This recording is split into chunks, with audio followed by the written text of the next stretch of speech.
कराची पाकिस्तान का सबसे बड़ा शहर है। जितना बड़ा ये शहर है उतने ही बड़े हैं यहाँ के मसाइल। लेकिन सबसे बड़ा मसला है कचरे का।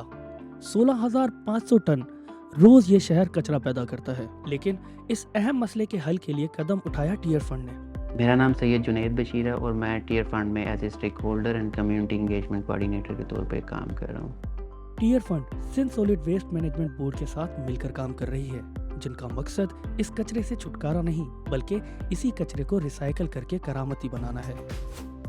कराची पाकिस्तान का सबसे बड़ा शहर है जिसमें तकरीबन 220 मिलियन लोग रहते हैं और कराची में हर जगह पर कचरा नज़र आता है जो घरेलू कचरा और इंडस्ट्रियल कचरे पर मुश्तमिल है। हर साल दुनिया भर में 2 बिलियन टन और सिर्फ पाकिस्तान में 2 करोड़ टन से भी ज्यादा कचरा या सॉलिड वेस्ट पैदा होता है। लेकिन सवाल ये पैदा होता है कि आखिर इतना सारा कचरा आता कहाँ से है। ये हम ही लोग हैं जो कचरा फैलाते हैं, स्पेशली जो फूड की बेतरतीबी होती है या फिर प्लास्टिक को हम लोग क्या करते हैं, फेंक देते हैं। तो हम ही लोग हैं जो कचरा बाहर फेंकते हैं। इसी बात को मद्देनज़र रखते हुए टीयर फंड ने कराची में के 2 अजला में एक प्रोजेक्ट स्टार्ट किया सॉलिड वेस्ट मैनेजमेंट के ऊपर, जिसका मकसद सिर्फ सॉलिड वेस्ट को मैनेज करना नहीं बल्कि उसकी रिसाइकलिंग और उसकी दोबारा कारामद बनाने का इंतज़ाम करना। ये प्रोजेक्ट कराची के 2 अजला मलीर और केमाड़ी में इम्प्लीमेंट किया जा रहा है। इसमें हमने 2 रिसाइकलिंग यूनिट्स बनाए हैं जिनको हम हरियाली हब का नाम देते हैं। तकरीबन कोई 1.5 साल पहले की जब एक पूरा कचरे का पहाड़ होता था जीटीएस बल्दिया पे और जीटीएस शराफी पे था और हम सोच रहे थे कि किस तरह हम यहाँ पे हरियाली हब बनाएंगे। हरियाली हब्स में हम प्लास्टिक की एक ख़ास किस्म जो पॉलीथीन बैग्स पर मुश्तमिल है उसको रिसाइकिल करते हैं, उसको उसके पैलेट्स बनाते हैं जिसको उर्दू में हम दाना भी कहते हैं, और फिर उसके साथ उनसे हम फर्दर जो है वो डस्टबिन्स बनाते हैं। इसके साथ साथ हम जो घरेलू कचरा है, जो किचन का कचरा भी जिसको कह सकते हैं, उससे हम ऑर्गेनिक कंपोस्ट या नामियाती खाद तैयार करते हैं जो पौधों के लिए, पार्क्स के लिए, घरेलू किचन गार्डनिंग के लिए और अमूमी तौर पर छोटे जो फार्म्स हैं उनके लिए बड़ी कारआमद है। पाकिस्तान भर में कचरे को ठिकाने लगाने की सहूलियत बहुत कम सतह पर मौजूद है, जिसकी वजह से हमें हर जगह कचरे के ढेर दिखाई देते हैं, वो चाहे शहर हो, गांव हो या कोई मोहल्ला।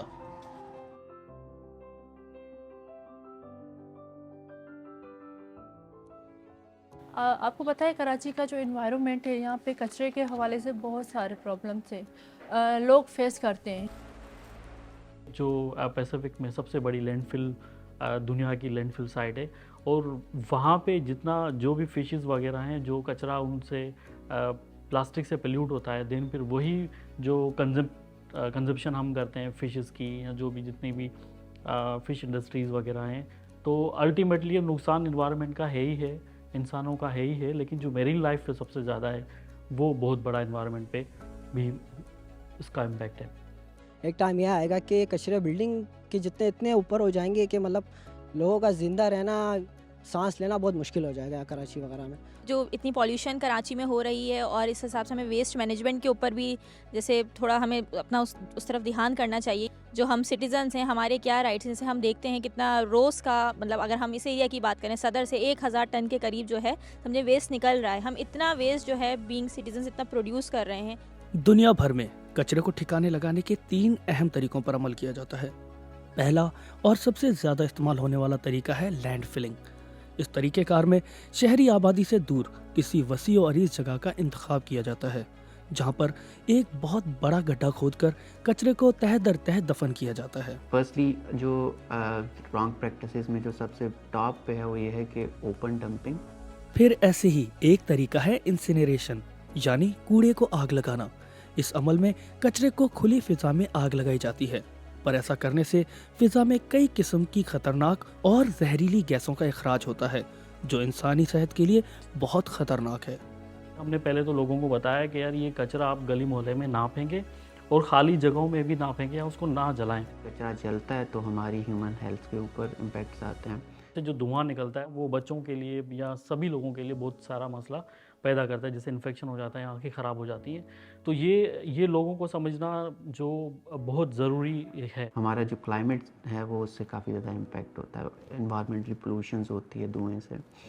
तो ये वो एस्पेक्ट था जिसको हमने अपनी बिहेवियरल चेंज कैंपेन के थ्रू एड्रेस करने की कोशिश की और लोगों को इस एस्पेक्ट के ऊपर एजुकेट किया ताकि हम इस चीज़ को मिनिमाइज़ कर सकें। तीसरा और आखिरी तरीका कचरे को रिसाइकल करना है। रिसाइकलिंग का मकसद कचरे की नई प्रोडक्ट्स बनाकर इसे दोबारा इस्तेमाल में लाना है। इस प्रोसेस में ज़्यादातर एल्यूमिनियम, पेपर, ग्लास और प्लास्टिक वगैरह को एक खास तरीक़ेकार से रिसाइकल किया जाता है और इन चीज़ों की नई मसनूआत यानी प्रोडक्ट्स बनाकर इसे मार्केट में लाई जाती है। मुख्तलिफ इलाकों से कचरा जमा करने के बाद इस कचरे को हरियाली हब में लाया जाता है। यहाँ कचरे को अलग अलग करके रिसाइकल किया जाता है। इस जमा करदा कचरे को हब में लाने के बाद कचरे में से पॉलीथीन बैग्स, किचन वेस्ट अलग अलग करके रिसाइकल करते हैं। जब हमारे पास कचरा रिसीव होता है तो हम इसको सेग्रीगेशन एरिया में इसको रिसीव करते हैं और मुख्तलिफ आइटम की सेग्रीगेशन की जाती है। इसके अलावा उसमें से हम बहुत से आइटम्स को निकालते हैं, सेग्रीगेट करते हैं, जिसमें अराउंड 27 के करीब आइटम्स हम सेग्रीगेट करते हैं और उससे मुख्तलिफ चीज़ें डेवलप की जाती हैं। ख़ास तौर पे ये प्रोजेक्ट जो है वो प्लास्टिक के हवाले से है। उसमें प्लास्टिक की सेग्रीगेशन के बाद हम मज़ीद प्लास्टिक को प्रोसेस की तरफ लेके जाते हैं, जिसमें हमारी मशीनरीज़ का इस्तेमाल होता है और हम उसको फर्दर प्रोसेस में डालने के बाद, उसकी सेग्रीगेशन करने के बाद उसको मुख्तलिफ आइटम्स क्रिएट कर सकते हैं। प्लास्टिक आइटम है जैसे पेट बोतल या पॉलीथीन बैग, आपको पता है बहुत सारा मसला है कराची में पॉलीथीन बैग का, सिंगल यूज़ पॉलीथीन बैग, और वो अगर उसको प्रॉपर हम मैनेज ना करें तो जो अर्बन फ्लडिंग के सबसे बड़ी वजह है वो पॉलीथीन बैग है, और वही जो गटर नालों में फंस जाती है और फिर पानी जो छोटे स्ट्रीट्स हैं, गलियां हैं, वो पूरा तबाह हो जाता है। एक टाइम आएगा कि चारों तरफ पानी भरा होगा, लोग कश्तियों में सफ़र कर रहे होंगे, इतनी मुश्किलात आएंगी, वो भी गंदा पानी जिसमें बंदा जो है वो आ जा नहीं सकता। तो उस चीज़ को हम रिसाइकिल कर रहे हैं, पॉलीथीन बैग से हम पैलेट्स बना रहे हैं, और फिर हमारे जो एक्सपेरिमेंट्स हो रहे हैं कि हम किस तरह उससे प्रोडक्ट्स बनाएं। जो पहला हमारा प्रोडक्ट है वो बिन है, तो हम चाह रहे हैं कि उसी बिन को हम प्रमोट करें कम्युनिटीज़ में, ताकि वो फर्दर सेंसिटाइज हों कचरे को प्रॉपर मैनेज करने के लिए। यहाँ पर जब कचरा आता है हरियाली हब के अंदर, तो यहाँ पर हमें वो 2 हिस्सों में मिलता है काफ़ी हद तक। उसके अलावा हमने यहाँ पे जो ई गार्ड्स बनाए हुए हैं वो सॉर्टिंग कर रहे होते हैं मज़ीद कचरे की। ई गार्ड्स बुनियादी तौर पर एक नया शोबा है। हमारे यहाँ बहुत सारे लोग जो हैं वो खाकरूब का काम करते हैं या गलियों नालियों को साफ़ करने का काम करते हैं, जिसको अमूमी तौर पर हमारे माशरे में कोई बड़ी इज़्ज़त नहीं दी जाती। ऐसा ही ई गार्ड्स का एक नया नाम है, हमने टर्म चेंज कर दी है ताकि उसको ज़्यादा रिस्पेक्टेबल बनाया जाए। जब शुरू में इधर आए काम के लिए तो बहुत अजीब सा महसूस हो रहा था, फिर जब यहाँ के लोग देखे तो हमें बहुत अच्छा महसूस हुआ। फिर सैलरी भी इधर अच्छी खासी है, हमारे घर के अखराजात भी पूरे हो रहे हैं। चीज़ों की आसमान से बातें करती कीमतें, बेरोजगारी और इल्म की कमी के इस मौजूदा दौर में टीयर फंड बहुत से बेरोजगारों के लिए रोजगार का बायस बनी है। टीयर फंड ने न सिर्फ शहर की बेहतरी और आने वाली नस्लों के लिए कदम बढ़ाया, बल्कि कचरा उठाने वाले इस काम को एक मुस्बत सोच और सही नजरिया दिया है। ये कचरा आपका या मेरा नहीं है, बल्कि ये कचरा हम सबका है और इस बढ़ती हुई गंदगी को रोकना हम सबकी जिम्मेदारी है। हरियाली हब में काम करने वाला सईद अहमद, जो दिन भर कचरे के इस ढेर को प्रोसेस करने के बाद इन्हें मुफीद चीजों में तब्दील करता है। मेरा नाम सईद अहमद है, मैं यहाँ टीयर फंड में काम करता हूँ हरियाली हब में। यहाँ हम लोग सेग्रीगेशन का काम करते हैं, जो नाकारा चीज़ें होती हैं हम उसको निकाल के कारामद बनाते हैं। ये हमारे घर वालों को भी पता नहीं था, हम घर वाले ऐसे फेंकते हैं। जैसे हमने जब से घर वालों को बताया कि हम अपने जो टीयर फंड में जो काम करते हैं वहाँ पे इसको हम निकाल के कारामद बनाते हैं और ये चीज़ें काम में आती हैं, तो वो भी हैरान हो गए ये सुन के कि ये चीज़ें हम यहाँ फेंकते हैं और ये आपके पास कारामद हो रही हैं। सैयद अहमद जैसे बहुत सारे लोग जो इस काम की जिम्मेदारी लेते हैं, ये नहीं जानते कि इनका ये रोज़मर्रा का काम बहुत से लोगों और मुल्क के लिए फ़ायदेमंद साबित हो रहा है।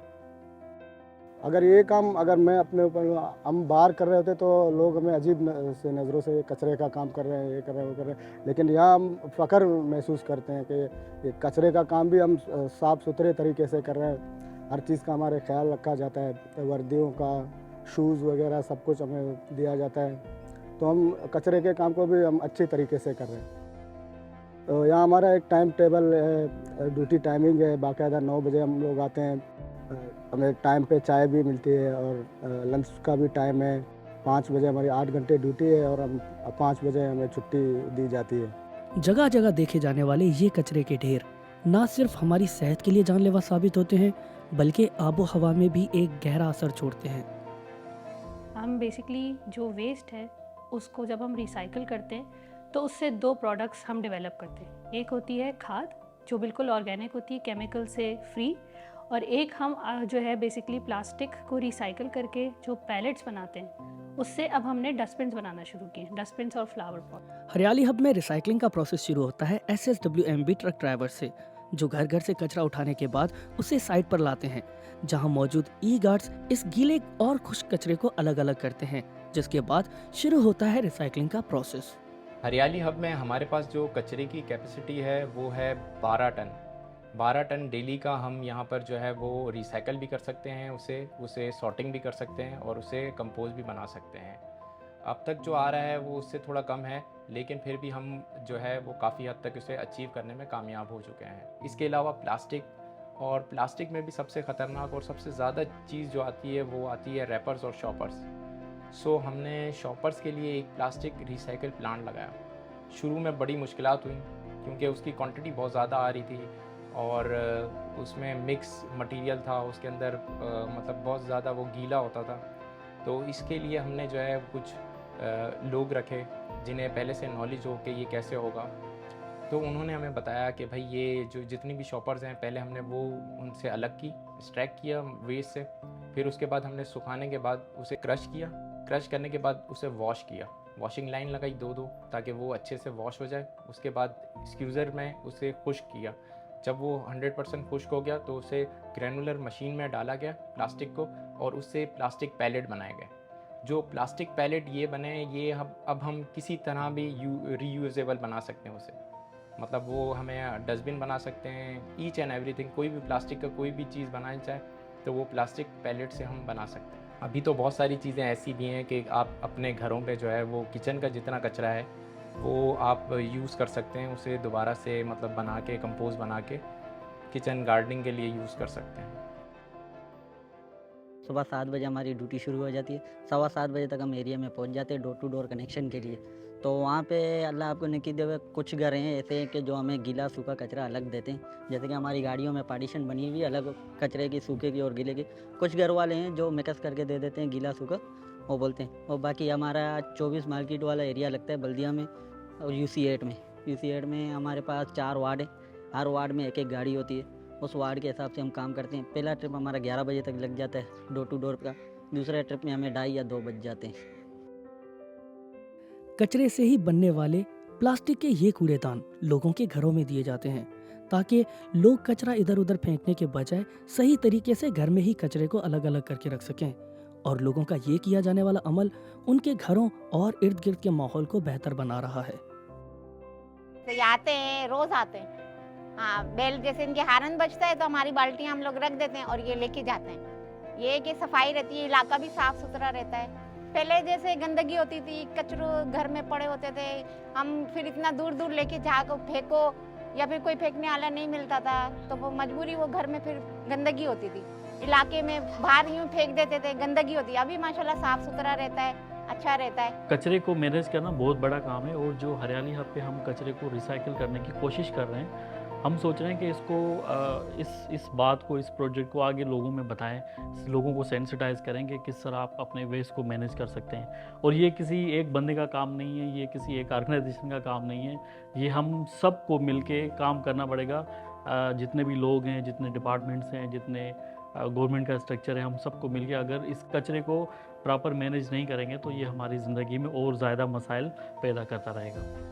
टीयर फंड न सिर्फ कचरे को रिसाइकल करने पर काम कर रही है, बल्कि लोगों को कचरे के मुतालिक आगाही भी दे रही है। कचरा जो हमारे घरों के बाहर हमें एक गंदगी की शक्ल में नजर आता है, लेकिन टीयर फंड ने हमारे कचरे को एक नया रूप दिया है और इस कचरे को कई नई चीजों में तब्दील किया है। किचन वेस्ट जो हमारे घर से निकालकर पहले न जाने कहां जाता था, लेकिन आज वो वापस जमीन में जा रहा है।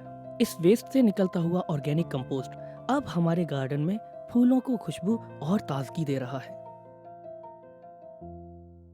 जरा सोचिए कि प्लास्टिक के शॉपर को अगर आपके मुंह पे बांध दिया जाए तो आप कैसा महसूस करेंगे।